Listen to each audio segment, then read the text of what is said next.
Hey guys, I hope you're doing well. I know we're not having our live class this week, and I know some of you could, but most of you could not make this afternoon's sort of replacement class. So I wanted to sort of record a recap video and kind of help go over sort of things that we might have missed. And we're going to begin with Ruth, but we're going to go from that period of Joshua, Judges, and Ruth all the way through the rise of kings.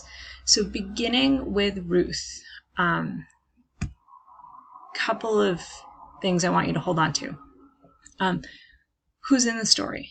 We have Naomi, we have Ruth, and we have Boaz. Those are sort of the three key figures that I want you to hold on to.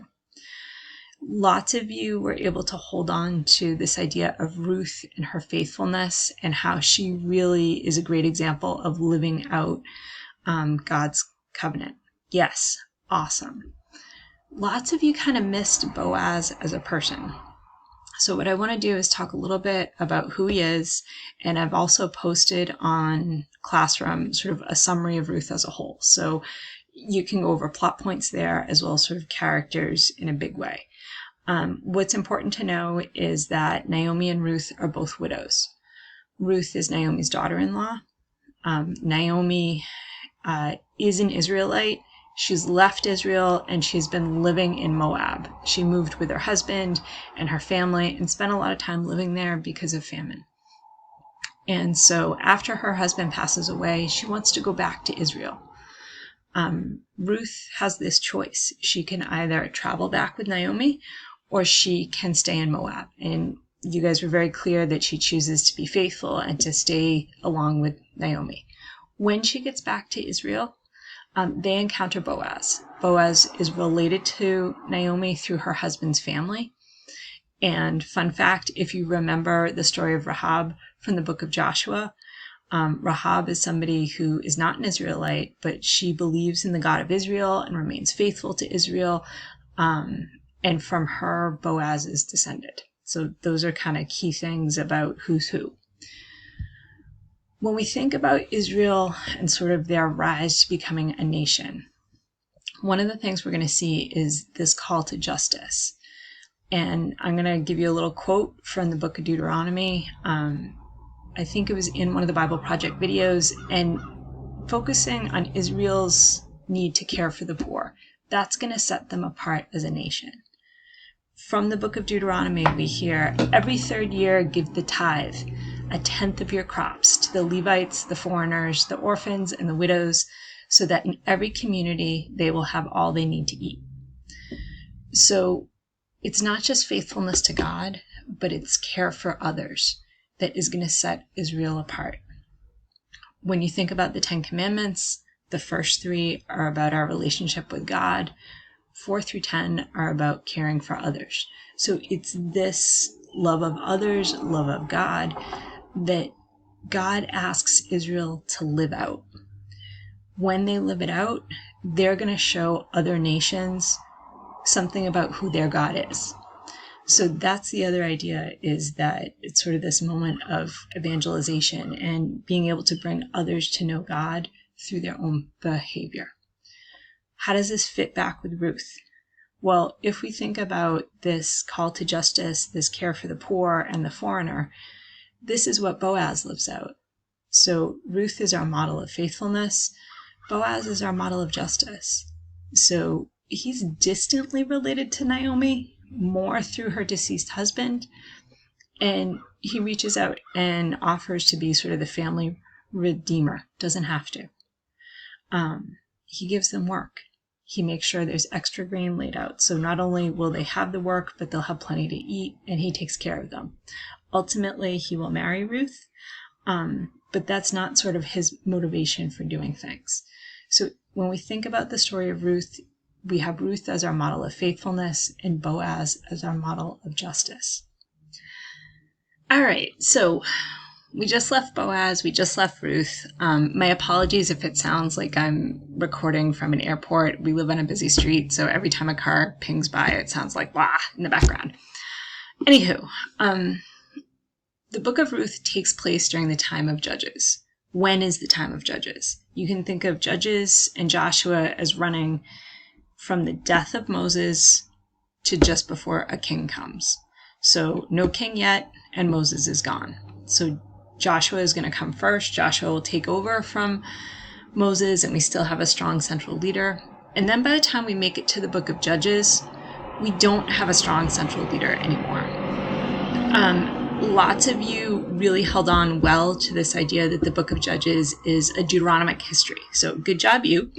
You've figured out that Israel, when they stay faithful to the covenant, they get a blessing from God.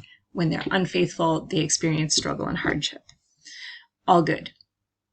The point we're kind of missing from Judges is that leadership as a whole is a hot mess. And leadership really declines. And in the book of Judges, we talk about this idea of a cycle of apostasy. So looking at what our cycle of apostasy looks like, we have this idea where Israel worships false gods.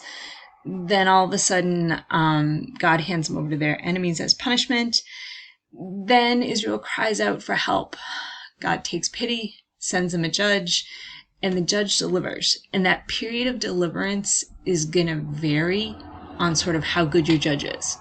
So with Deborah, one of the first judges we looked at, we had a big period of peace and prosperity. As we work our way through our cycle of apostasy, right, that corruption just in that cycle continues to happen faster and faster. So as time progresses, the Israelites sort of become more and more sinful. When we think about that last judge that we had, Samson is blessed with great strength. He's a great hero. However, he wants what he wants when he wants it, which is not really how Israel is called to live. He wants a wife who is not an Israelite. She ends up sort of wheedling out of him the source of his strength. And he is ultimately handed over to his enemies. So this is a judge who God has sent to deliver the Israelites. He does it, but then in his own lifetime, he's also being handed over to his enemies. And Samson realizes his mistake. He is captured by the Philistines. He is taken to a temple of their god and sort of put on display so people can say, oh, look at the Israelite loser. We caught their great hero and we shall crush them. This is not how the God of Israel asks us to live. And sort of the Philistines, with their example, show us sort of what not to do. While Samson is being held captive, his hair, the source of his strength, grows back. He cries out to God, and he recognizes that he has done wrong. Recognition that you have done wrong is key. When he seeks for forgiveness from God, he does so, hair is grown back, and he gets this big surge of strength, and he pulls the 2 pillars of the temple down, killing not only the Philistines, but himself. So he secures this victory for Israel, but at a terrible price. And when we follow that book of Judges to sort of its end and sort of how it goes, Israel is becoming more and more and more corrupt. They are not setting themselves apart with that care for the poor, that faithfulness to the covenant that we saw lived out with Ruth and Boaz, but they're becoming more and more like their neighbors who worship other gods, who live in other ways. What's going to turn them around? Well, that's where we're going to see our last and our final judge, which is going to be Samuel. Samuel is one of our most significant judges. He is both priest, prophet, and judge. We have another story where there's a mother who longs for a child, and that child cannot come. We have seen this with whom? We have seen it with Abraham and Sarah. We have seen it with Jacob and Rachel. We saw it with Samson's mother. It was a little snippet in there. Samson was also that longed for, prayed for child. Hannah sees Samuel really as a gift from God. And when Samuel is old enough, she presents him to the temple to serve under the priest Eli. And she really sees Samuel not as her son, but just this gift from God that she has the blessing to raise. But really his ultimate lifelong vocation is going to be in service to God. So that's why she interns him in the temple. Samuel is going to be that person of righteousness that calls Israel back. A little bit like Moses, he's going to speak on behalf of Israel to God. God's going to speak through him back to Israel. Israel calls out for a king. Why do they want a king? Not to give glory to God, which would be a great thing, but they want a king so they can become great like other nations. They want to be successful in battle. They don't want to be conquered. We're going to need a king. Go get us a king. Samuel gives them a warning. So God's warning is not, I'm going to give you a great king. God's warning is you really don't need a king. Just live the way I'm asking you to live.